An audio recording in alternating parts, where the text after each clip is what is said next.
Alright guys, gonna do a different video today. Got a 2024 Golf R here. It's only got 7,500 miles and already has a check engine light.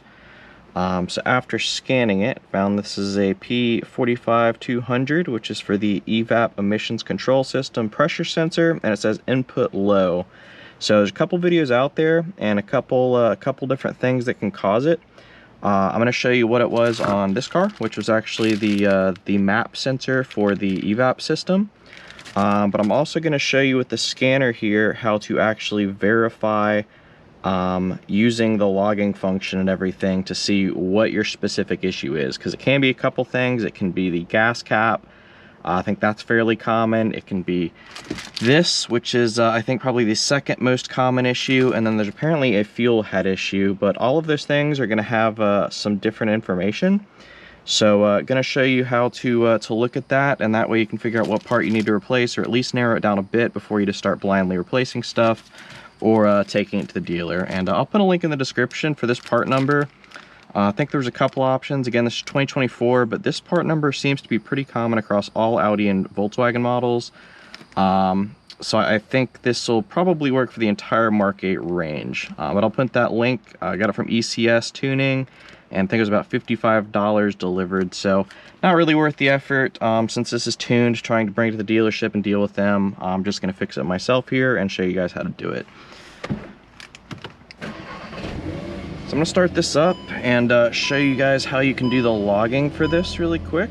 So this is just an Alltel scanner from Harbor Freight.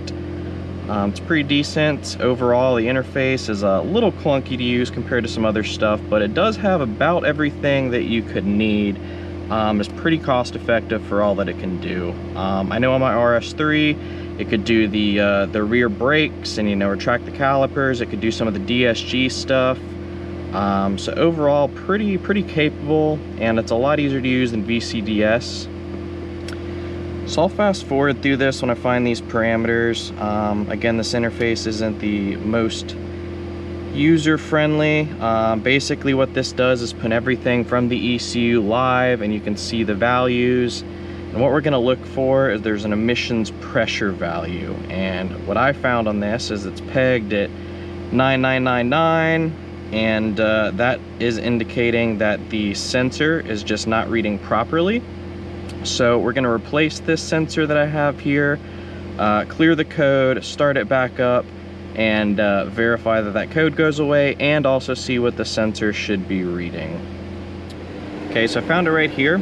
Pressure sensor for tank ventilation system, pressure and flushing line. So this is basically what the engine controls with the solenoid. And you see it's 8,000 pascals, which is way higher. It should also vary with RPMs as well. So you can do a little bit of a rev here. You can see the pressure changing before the throttle valve, and you can see that stays static. So what we're gonna do is we're gonna shut it off. We're gonna replace this sensor, and we're gonna clear the code. And hopefully what we'll see is that this parameter actually changes. Alright, so under the hood here, first thing you do is remove the top cover for the engine here. I leave it off. It's kind of an ugly engine in all honesty, but the cover that they put on these, just blank plastic, doesn't even say Volkswagen R or anything on it. And all this is doing is just keeping heat on there and your coils and everything else. So this little pressure sensor right here is actually what's built into the EVAP system. You can see the part number here. I'll open this little bag and just visually compare it. See, identical.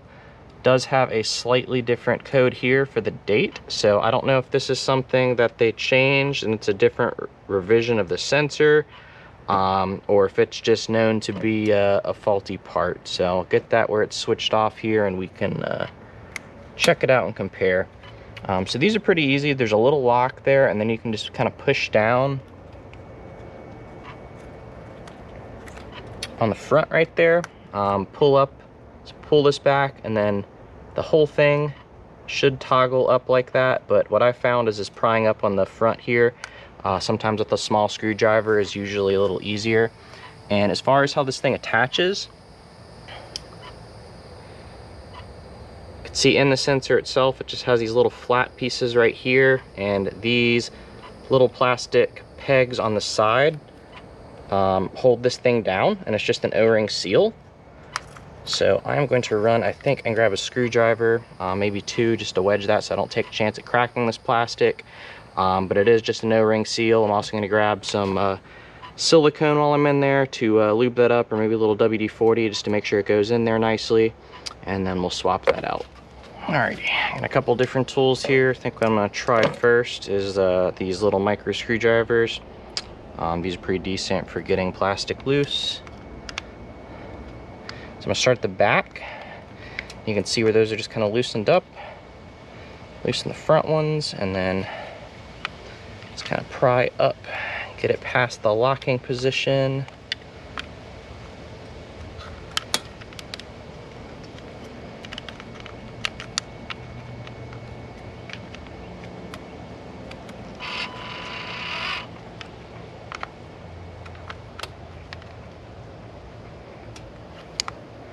Just kind of work it, take your time with it. I think I'm gonna hold a little pressure on that right there. And then, all right, almost out on that side.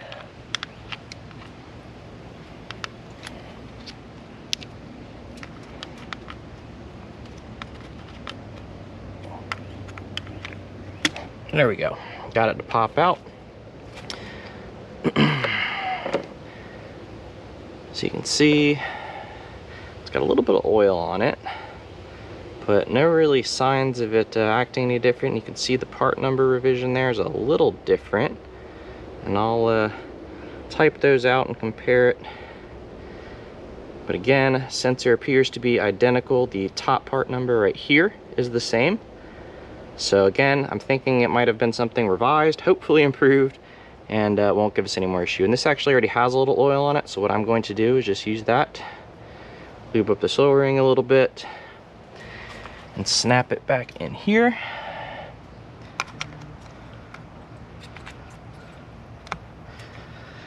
And that's it. Pretty easy to fix. Plug it in, and then after it's seated, you pop this thing right down in there, and that locks the connector in place so that it doesn't come loose. And that's it. So we're gonna go back inside here, going to clear that code, scan it, see if it's something that'll update live.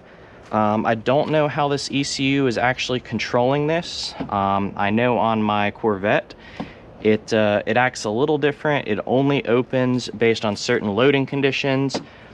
Being a turbocharged car, my guess is that it looks for situations where you're at high vacuum, and what it's doing is it's comparing the pressure with this map sensor versus, I would assume, the ECU map sensor, and then also there's probably going to be a map sensor in the fuel tank. And there's some calculations there involved, and what it's trying to do is just not have positive pressure in the fuel tank and cycle those vapors back through the PCV system into the engine for emissions purposes.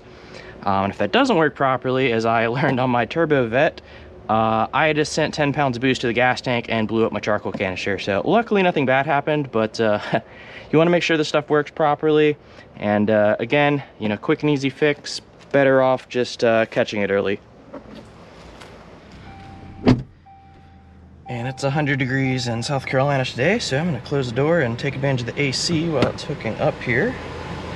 And sure enough, guys, this is even quicker than I had hoped. You can see right here the value, hopefully on this camera, is now, instead of static, it's showing a negative pressure value. And when you rev up, you can see it changing, which corresponds to the vacuum. So pretty confident that's going to be all that I needed to fix. So the last thing I'm going to do here is do my trouble codes. Gotta turn the engine off for that.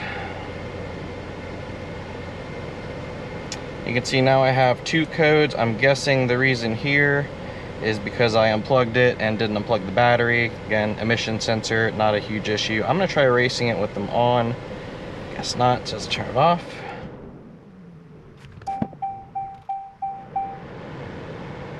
So run position, engine off. I'm going to erase codes. There we go. I'm going to turn the engine off, or the car off rather, and start it here.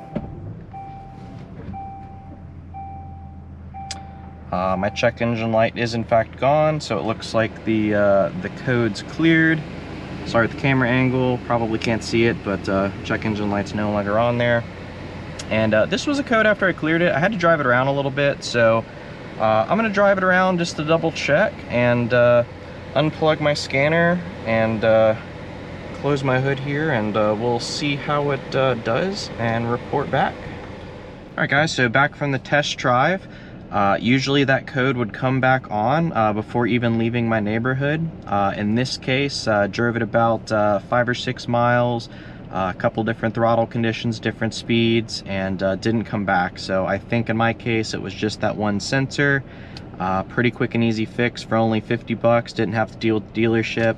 Obviously car is still under warranty. I don't think they would probably care about the tune in that case, but taking half a day or more and dealing with them, this just seemed a lot less painful. So hopefully that helps others out. Now you know how to use the scanner to go through and verify before you just start blindly replacing stuff. And yeah, if you guys have any questions, leave me a comment and I'll do the best to help you guys out. I appreciate it.